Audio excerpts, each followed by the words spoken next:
നമസ്കാരം, welcome to YTSB.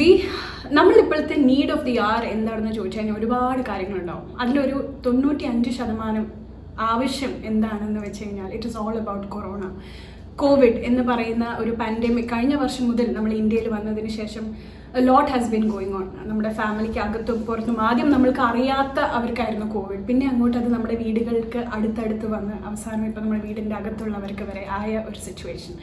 ഈ ഒരു സമയത്ത് നമ്മളെല്ലാവരും അപ്രീഷിയേറ്റ് ചെയ്യുന്ന അക്നോളജ് ചെയ്യുന്ന ഒരു വലിയൊരു വിഭാഗമാണ് നമ്മുടെ മെഡിക്കൽ ഫീൽഡ് എന്ന് പറയുന്നത്, അതായത് ഫ്രണ്ട് ലൈൻ വർക്കേഴ്സ് അഥവാ ഫ്രണ്ട് ലൈൻ വാരിയേഴ്സ്.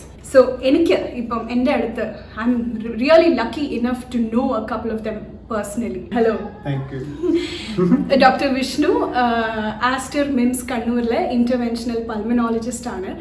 അപ്പം ഇപ്പോൾ first of all huge respect and ഒരു വലിയൊരു എന്താ പറയുക salute to you doctor for working day and night for all of us actually. കാരണം ഇപ്പോൾ കൊറോണ ആയിക്കഴിഞ്ഞാൽ അഡ്മിറ്റ് ചെയ്യണോ അഥവാ വാക്സിൻ എടുത്തു കഴിഞ്ഞാൽ കൊറോണ വരാതിരിക്കുമോ, can pregnant mothers take the vaccine, ഇങ്ങനെ വാക്സിൻ വന്നതിന് ശേഷം ഒരുപാട് ഡൗട്ട്സും ക്വയറീസും ഒക്കെ നമ്മുടെ ചുറ്റുമുണ്ട്. അപ്പോൾ അതുകൊണ്ട് തന്നെ ഞാൻ ഇൻസ്റ്റഗ്രാമിൽ ഒരു ക്വസ്റ്റനെയർ ഇട്ടിരുന്നു. ഞാനിങ്ങനെ ഒരു ഡോക്ടറിനെ ഞാൻ എൻ്റെ വീഡിയോയിൽ കൊണ്ടുവരുന്നതായിരിക്കും. സോ നിങ്ങൾക്ക് ചോദിക്കാൻ, നിങ്ങൾ വളരെ ക്യൂരിയസ് ആയിട്ടിരിക്കുന്ന ഒരുപാട് ചോദ്യങ്ങൾ നിങ്ങൾ പ്ലീസ് ചോദിക്കുക. അതൊക്കെ എനിക്കാവുന്ന രീതിയിൽ ഞാൻ കമ്മ്യൂണിക്കേറ്റ് ചെയ്തിട്ട് നിങ്ങളുടെ അടുത്തേക്ക് എത്തിക്കുമെന്ന് ഞാൻ വാക്ക് പറഞ്ഞിരുന്നു. So here's doctor Vishnu for all of you. How are you? First of all അത് ചോദിക്കട്ടെ. All good. Okay. അപ്പം ഡ്യൂട്ടി ഒക്കെ കുറച്ചും കൂടി സ്ട്രെസ്ഫുൾ ആയിക്കൊണ്ട് വരുവാണോ? ഇപ്പോൾ പേഷ്യൻസ് ഒക്കെ കൂടി വന്നുകൊണ്ട് അതിൻ്റെതായ തിരക്ക് കാര്യങ്ങളുണ്ട്. ശരിക്കും കഴിഞ്ഞ വർഷത്തെ ഒരു വേവും ഇപ്പൊ വന്ന സെക്കൻഡ് വേവും തമ്മിൽ വളരെ difference in terms of numbers കാണുന്നുണ്ടോ ഡോക്ടറിന്? ഉണ്ട്. കാരണം ഇപ്പോൾ ഒരുപാട് പേര് ഇൻഫെക്റ്റഡ് ആവുന്നു. ഓൾറെഡി നമ്മുടെ വൈറസിന് മ്യൂട്ടേഷൻ വന്നിട്ടുണ്ട്. പിന്നെ അതുകൂടാതെ ഇപ്പോൾ ചെറുപ്പക്കാർ ഒത്തിരി പേര് ഈ ഒരു വേവിൽ ഇൻവോൾവ് ആയിട്ടുണ്ട്. പിന്നെ അതായിട്ടുള്ള കോംപ്ലിക്കേഷൻ ഇപ്പോൾ പറഞ്ഞേക്കുന്ന ബ്ലാക്ക് ഫംഗസ്, അതങ്ങനത്തെ ഇൻഫെക്ഷനുകൾ വന്നു തുടങ്ങിയിട്ടുണ്ട്. പിന്നെ കൂടുതൽ മരണം, യങ് ഏജിൽ കൂടുതൽ മരണം സംഭവിക്കും. യങ് ഏജിൽ പ്രത്യേകിച്ചും, അതെ, ഏജ് ബിറ്റ്വീൻ എക്സാക്ട് പറയുകയാണെങ്കിൽ ഒരു ഇപ്പോൾ കൂടുതലായിട്ട് കണ്ടുവരുന്നത് 30 to 50 ഇടയിലുള്ളവരാണ് കൂടുതൽ ഇൻഫെക്റ്റഡ് ആവുന്നത്. ഓക്കെ. സോ നമുക്ക് എല്ലാവർക്കും ഷോക്കിംഗ് ആയിട്ടുള്ള കാര്യങ്ങളാണ് ഇപ്പം ചുറ്റും നമുക്ക് ന്യൂസൊക്കെ നോക്കിക്കഴിഞ്ഞാൽ നമ്മൾ കാണുന്നത്, which is A sad thing. പക്ഷേ നമുക്ക് എങ്ങനെ ഇതിനകത്ത് കുറേ പ്രിക്കോഷൻസ് എടുക്കാം എന്ന് മാത്രമാണ് നമുക്കിപ്പോൾ ചെയ്യാൻ പറ്റുന്ന ചെറിയ കാര്യങ്ങൾ. നമ്മൾ കൊറോണ സമയത്ത് കുറേ ഈ സോഷ്യൽ മീഡിയയിൽ കാണുന്ന കുറേ പോസ്റ്റേഴ്സ് ഉണ്ട്. അതിലൊരെണ്ണം എന്നെ ഇൻസ്പയർ ചെയ്ത ഒന്നാണ് ഒരു ഡോക്ടർ പറയുന്നത്, you stay at home, that's all you have to do, we will work for you. നമ്മൾ ജോലിക്ക് പോയിക്കോളാം, യു സ്റ്റേ അറ്റ് ഹോം, അത് മാത്രം നിങ്ങൾ നമ്മൾക്ക് വേണ്ടി ചെയ്താൽ മതി, അതായത് ഡോക്ടേഴ്സിന് വേണ്ടി നിങ്ങൾ അത്രമാത്രം ചെയ്താൽ മതി. സോ അതുപോലെ നമുക്ക് ചെയ്യാൻ പറ്റുന്ന ചെറിയ കാര്യങ്ങളിലൊന്നാണത്. സ്റ്റാർട്ടിങ് വിത്ത് ദ ഏറ്റവും അധികം ആൾക്കാർ ചോദിച്ച ഒരു ചോദ്യങ്ങളിൽ ഒന്നും തന്നെ ഞാൻ തുടങ്ങാം. Lot of mothers are following me on Instagram doctor. അപ്പോൾ അതിൽ ഒരുപാട് എക്സ്പെക്റ്റിംഗ് മദേഴ്സ്, കൺസീവ് ചെയ്യുന്ന അമ്മമാർ ചോദിക്കുന്ന ഒരു വലിയൊരു ചോദ്യമാണ്, is safe for pregnancy, vaccine is safe for pregnancy or not എന്നുള്ളത്. ഇപ്പോൾ നമ്മുടെ കേന്ദ്ര ആരോഗ്യ മന്ത്രാലയം ഫസ്റ്റ് COVID-19 സമയത്ത് ഇങ്ങനെ പ്രഗ്നന്റ് ലേഡീസ് അല്ലെങ്കിൽ മദേഴ്സ് വാക്സിൻ എടുക്കേണ്ടതെന്നായിരുന്നു. ഇപ്പോൾ റീസെൻ്റ്ലി അവർ അതിൻ്റെ ഗൈഡ് ലൈൻസ് ഒക്കെ മാറ്റിയിട്ട് പ്രഗ്നന്റ് ലേഡീസിൻ്റെ കാര്യം പറഞ്ഞിട്ടില്ല ഇതുവരെ. പക്ഷേ ലാക്ടേറ്റിംഗ് മദേഴ്സ്, പാലൂട്ടുന്ന അമ്മമാർക്ക് വാക്സിൻ എടുക്കാം. പിന്നെ കൺസീവ് ചെയ്യുന്നതിൻ്റെ ഇതുവരെ വാക്സിൻ കാരണം ഈ കൺസീവ് ചെയ്യുന്ന പ്രശ്നമൊന്നും ഉണ്ടായിട്ട് ട്രയൽസ് ഒന്നുമില്ല. പക്ഷേ ഇപ്പോൾ അവർ പറയുന്നത് 2 ഡോസ് വാക്സിൻ എടുത്ത ശേഷം ഒരു 14 തൊട്ട് 28 ദിവസത്തിന് ശേഷം കൺസീവ് ചെയ്യാൻ ശ്രമിക്കുന്നതായിരിക്കും നല്ലത്. സോ അതായത് ബേബി പ്ലാനിങ് ചെയ്യുന്ന അമ്മമാർക്കൊന്നും അതൊരു പ്രശ്നമാവില്ല എന്നാണ് പറയുന്നത്. വാക്സിൻ ബെറ്റർ 2 ഡോസ് എടുത്തതിന് ശേഷം പിന്നെ ഫാമിലി പ്ലാനിങ്ങിനെ പറ്റി.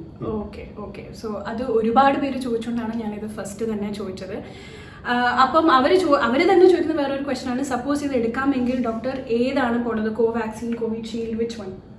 കിട്ടുന്നത് ഏതായാലും അതൊക്കെയാണ് ശരിക്കും എൻ്റെ ഒരു ക്യൂരിയോസിറ്റിക്ക്. രണ്ടും തമ്മിലുള്ള ഒരു ഇതെന്താണ് ഡോക്ടർ? രണ്ടും സെയിം ടൈപ്പ് വാക്സിൻ ആണ്, രണ്ടും 2 ഡോസ് വെച്ച് എടുക്കേണ്ടതാണ്. ഇതിനെ കുറിച്ച് ഏതെങ്കിലും കൂടുതൽ കോംപ്ലിക്കേഷൻ ഉണ്ടോ എന്നുള്ളതിനെ പറ്റിയുള്ള സ്റ്റഡീസ് ഒന്നും ഇതുവരെ വന്നിട്ടില്ല. നമുക്ക് കിട്ടുന്ന വാക്സിൻ എത്രയും പെട്ടെന്ന് എടുക്കുക എന്നുള്ളത് ഒരു ബെനിഫിറ്റ് വേഴ്സസ് അഡ്വേഴ്സ് എഫക്റ്റ് ആണ്. ഓക്കെ. സോ വീണ്ടും ഒരുപാട് പേര് ചോദിച്ചൊരു കാര്യമായിരുന്നു അബൌട്ട് ഡോക്ടർ നേരത്തെ മെൻഷൻ ചെയ്ത പോലെ ബ്ലാക്ക് ഫംഗസ്. ഡിസീസ് എന്ന് പറയുന്നത്? ബ്ലാക്ക് ഫംഗസ് എന്ന് വെച്ചാൽ മ്യൂക്കർ മൈക്കോസിസ്. ഇത് ഇപ്പോൾ പെട്ടെന്നുണ്ടായതല്ല, ഇത് നേരത്തെ ഇവിടെ ഉള്ളതാണ്. ഓൾറെഡി നമ്മുടെ ഇമ്മ്യൂണോ സപ്രസ്ഡ് ആയിട്ടുള്ള പേഷ്യൻസ്, അർബുദം വന്ന പേഷ്യൻസ്, പ്രമേഹം ഉള്ളവര്, ഓർഗൻ ട്രാൻസ്പ്ലാന്റേഷൻ കഴിഞ്ഞവര്, ബോൺ മാരോ ട്രാൻസ്പ്ലാന്റ് കഴിഞ്ഞവർ, അവരിലൊക്കെ ഇത് യൂഷ്വലി വരാറുള്ളത്. ഇപ്പൊ എന്താ ഇത് കൂടാൻ കാരണം എന്ന് വെച്ചാൽ കോവിഡിന്റെ മെയിൻ ട്രീറ്റ്മെന്റ് എന്ന് വെച്ചാൽ സ്റ്റിറോയിഡ്സ് ആണ്. അപ്പോൾ സ്റ്റിറോയിഡ് കൊടുക്കുമ്പോൾ നമ്മൾ കുറച്ച് ഇമ്മ്യൂണോ സപ്രസ്ഡ് ആവും. പിന്നെ അതും അല്ലാതെ തന്നെ കോവിഡ് ആയിട്ട് തന്നെ നമ്മളൊരു ഇമ്മ്യൂണോ സപ്രസ് സ്റ്റേറ്റിലാണ്. അപ്പോൾ ഈ രണ്ട് കാര്യങ്ങൾ കൊണ്ടാണ് ഈ മ്യൂക്കർ മൈക്കോസിസ് അഥവാ ബ്ലാക്ക് ഫംഗസ് എന്ന് പറയുന്നത് ഇത് വരുന്നത്. മെയിൻലി ഇതൊരു 5 ടൈപ്പ് ഉണ്ട്.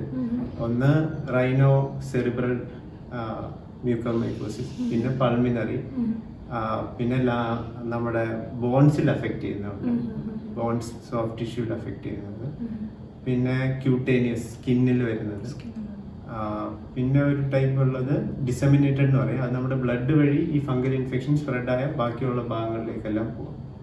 സോ ഇങ്ങനത്തെ കേസസ് ഡോക്ടർ ഇപ്പം ഫ്രീക്വന്റ് ആയിട്ട് കാണുന്നുണ്ടോ? ഇത് ഇപ്പൊ ഈയിടയ്ക്ക് ആദ്യം മഹാരാഷ്ട്ര റിപ്പോർട്ട് ചെയ്തത്, തുടക്കം അവിടെയായിരുന്നു, പിന്നെ ഡൽഹി. ഇപ്പൊ ഇത് നമ്മുടെ കേരളത്തിൽ റിപ്പോർട്ട് ചെയ്തിട്ടുണ്ട്. നമ്മുടെ സെൻട്രൽ ഇതുവരെ ഒരു കേസും റിപ്പോർട്ട് ചെയ്തതായിട്ടില്ല. ഇതൊരു ഡെഡ്ലി ഫംഗൽ ഇൻഫെക്ഷൻ ആണ്. കാരണം ഒരു 50 to 80% ആൾക്കാർ ഇത് വന്നാൽ ചിലപ്പോൾ മരണപ്പെടാനുള്ള സാധ്യതയുണ്ട്. ഇതിന് പ്രധാനമായി ട്രീറ്റ്മെന്റ് എന്ന് പറഞ്ഞാൽ ആന്റി ഫംഗൽ മെഡിസിൻ കൊടുക്കുക എന്നുള്ളതാണ്. പിന്നെ മെയിൻലി ഷുഗർ കൺട്രോൾ ചെയ്യുക.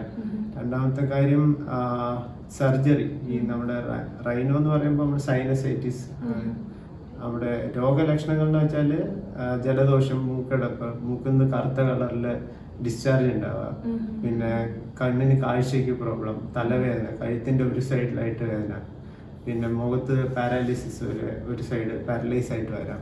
പിന്നെ ലങ്സിൽ വരുമ്പോൾ ചുമ, ചിലപ്പോൾ ചുമക്കുന്ന കൂട്ടത്തിൽ കഫത്തിൽ ബ്ലഡ് കാണാം. പിന്നെ ക്യൂട്ടേനിയസ് നമ്മളിപ്പോൾ ഈ കാണുന്ന പോലെ തന്നെ അത് കാരണം ബ്ലാക്ക് ഫംഗസ് എന്ന് വിളിക്കുന്നത്. ബ്ലാക്ക് കളർ മാർക്ക് വരും.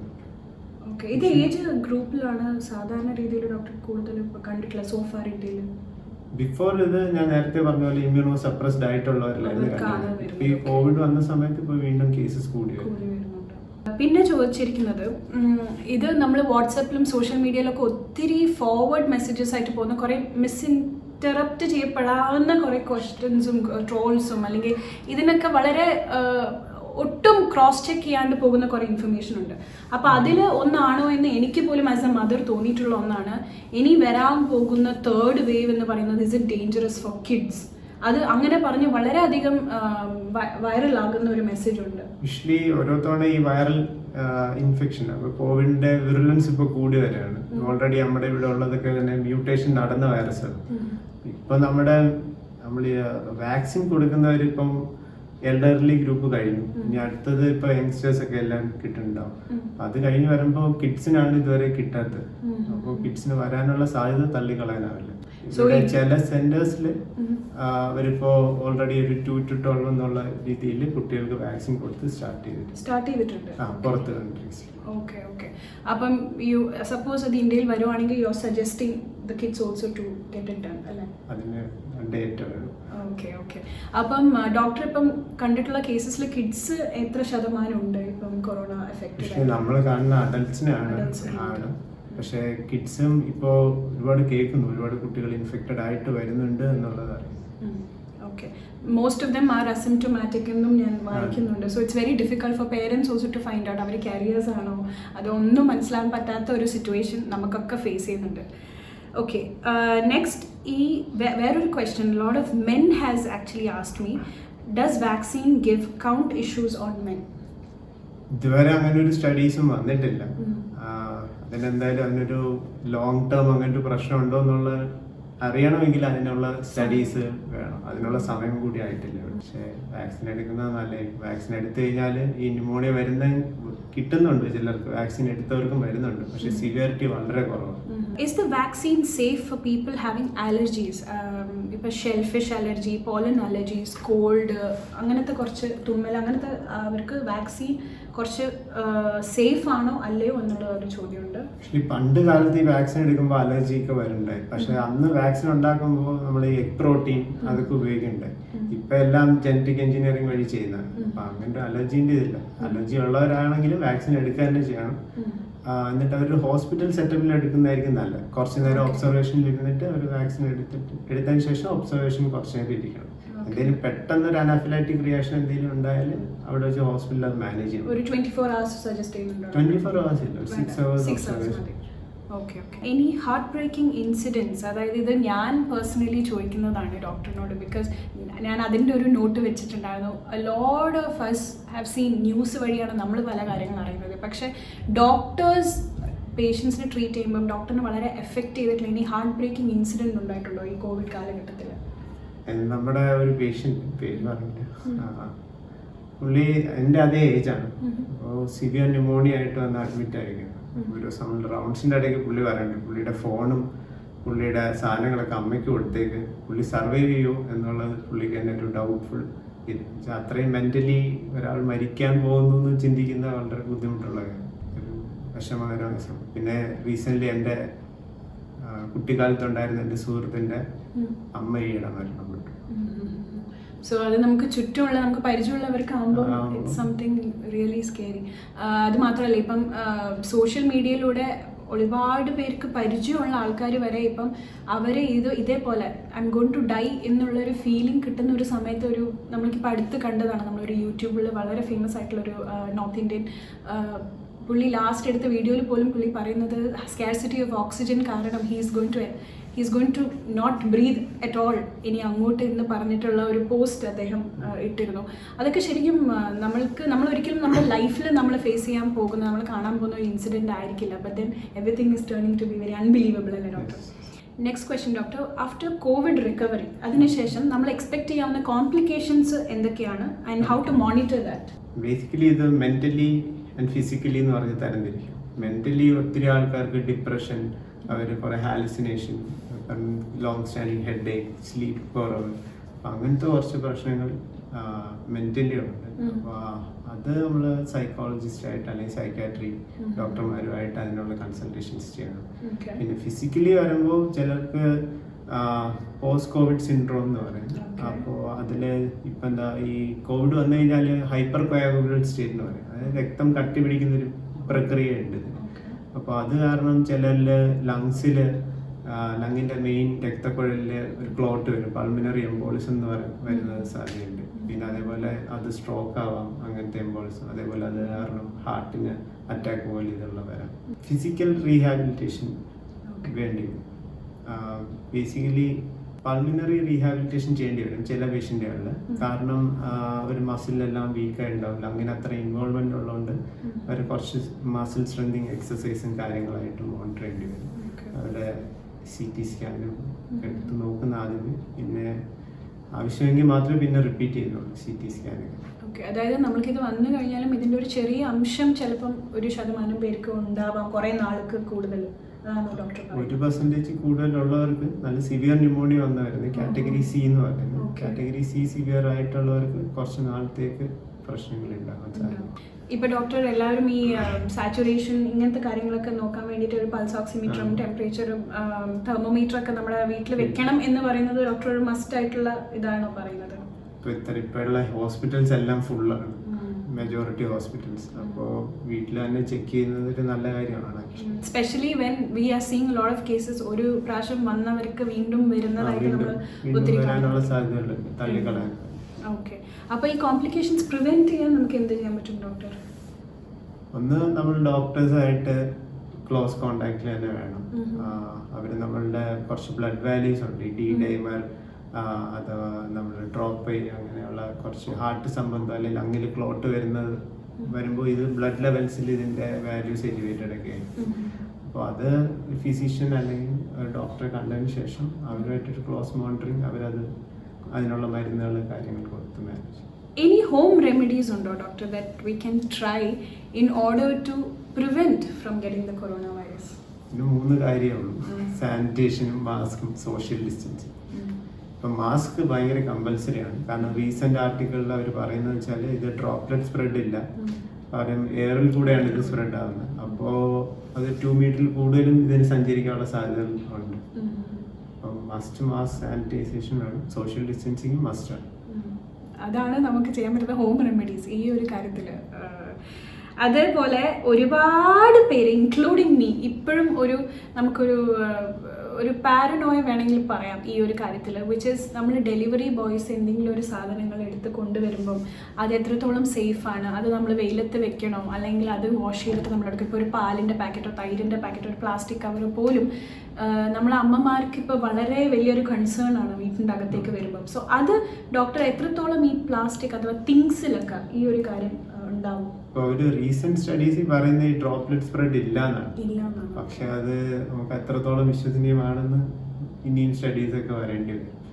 അപ്പോൾ ബെറ്റർ നമ്മൾ ഒരാളുടെ നിന്ന് കവർ എന്തെങ്കിലും എടുക്കുകയാണെങ്കിൽ ആ സമയത്ത് നമ്മൾ സാനിറ്റൈസേഷൻ ചെയ്യുക, മാസ്ക് വയ്ക്കുക, ഒരു 2 മീറ്റർ ഡിസ്റ്റൻസ് വെക്കുക, അവരവരുടെ ഒരു സാധനം വെച്ചതിന് ശേഷം നമ്മൾ പിന്നെ എടുക്കുക, ഗ്ലൗ എന്തെങ്കിലും ഇട്ടതിന് ശേഷം. ഇത് എത്ര നേരം കാണുന്നുള്ളതിനെ പറ്റിയില്ല, നമ്മൾ സർഫെക്റ്റ് ഡിസിൻഫെക്റ്റൻസ് ഉപയോഗിക്കാം പറ്റുന്ന സാധനം.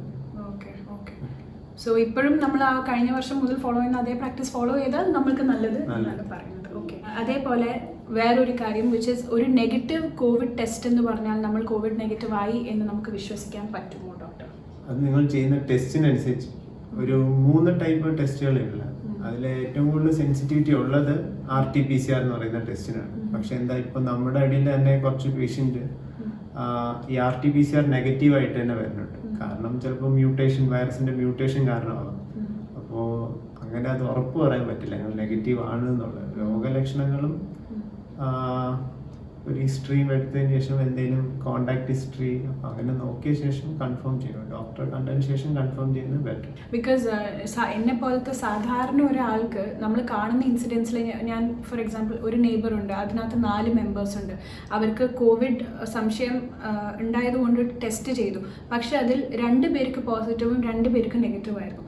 പക്ഷേ ഈ പോസിറ്റീവ് ഉണ്ടായിരുന്ന അവർ സിംറ്റംസ് കാണിച്ചിട്ടില്ല. അവർ പക്ഷേ ഐസൊലേറ്റഡ് ആയി, 4 പേരും ഐസൊലേറ്റഡ് ആയി. പക്ഷേ നെഗറ്റീവ് എന്ന് വന്ന റിപ്പോർട്ട് അവർക്ക് കൂടുതൽ സിംറ്റമാറ്റിക് ആയിരുന്നു. അപ്പോൾ ആക്ച്വലി എന്താണ് അവിടെ സംഭവിച്ചതെന്ന് ഇപ്പോഴും വലിയ ക്വസ്റ്റ്യൻ മാർക്കാണ്. അങ്ങനെ കുറേ വീടുകളിൽ സംഭവിക്കുന്നതും ഞാൻ കാണുന്നുണ്ട്. സോ ഇതിൻ്റെ ഒരു പോസിബിലിറ്റി എന്താണ്? ഒരു ഫാമിലിക്ക് പോസിറ്റീവ് ആകുമ്പോൾ നമ്മളെല്ലാവരും ഒരേപോലെ ആ ട്രീറ്റ്മെൻറ്റ് എടുക്കണം എന്ന് ഡോക്ടർ സജസ്റ്റ് ചെയ്യുന്നുണ്ടോ? എല്ലാവരും ഒരേപോലെ, ഓരോ ആൾക്കാരും ഓരോ നമ്മളിതിനെ കാറ്റഗറീസ് ആയിട്ട് തിരിക്കുന്നുണ്ട്. A, B, C എന്ന് പറയുന്നത് സിവിയർ, A എന്ന് പറയുന്നത് മൈൽഡ്. അപ്പൊ അതിലേത് ഗ്രൂപ്പിലാണ് വരുന്നത് അതിനനുസരിച്ചുള്ള ട്രീറ്റ്മെന്റ് ആണ്. ഇതിന് ഗവൺമെന്റ് തന്നെ അതിനൊരു ഗൈഡ് ലൈൻസ് ഉണ്ടാക്കിയിട്ടുണ്ട്. So affected houses maximum isolated ചെയ്യുന്നതായിരിക്കും നല്ലത്. ഓക്കെ, അപ്പം ഐ എം ഷുവർ ഇതിൽ പ്രൈം ആയിട്ടുള്ള ഒരുപാട് ക്വസ്റ്റ്യൻസ് ഞാൻ മെജോറിറ്റിയിൽ വന്നത് ഞാൻ ഫിൽട്ടർ ചെയ്തിട്ട് ഞാൻ ഡോക്ടർ വിഷ്ണുവിനോട് ഞാൻ ചോദിച്ചിട്ടുണ്ട്. അപ്പോൾ ഇനിയും എല്ലാ ദിവസം കൂടുന്തോറും ഓരോ കേസ് കാണുമ്പോൾ നമുക്ക് ക്വസ്റ്റ്യൻസ് കൂടുതലായിരിക്കും. കഴിഞ്ഞ വർഷം മുതൽ ഇപ്പോൾ ഉള്ള questions are very different from the last. So I am sure there are lot of things that you still want to know. So എന്തുണ്ടെങ്കിലും കമൻറ്റ് ബോക്സിൽ കമൻറ്റ് ചെയ്യൂ. ഞാൻ തീർച്ചയായിട്ടും ആവുന്ന രീതിയിൽ ഡോക്ടർ വിഷ്ണുവിനോട് ഞാൻ ചോദിച്ചിട്ടാനുള്ള മറുപടിയും ഞാൻ തരുന്നതായിരിക്കും. So thank you so much for your time, Dr. Vishnu, and keep doing the good job. Nammal ellavarum, we are always grateful for a lot of people like you who are working for us right now. Thank you so much, and please do share this video as this is definitely what people need right now. Thank you.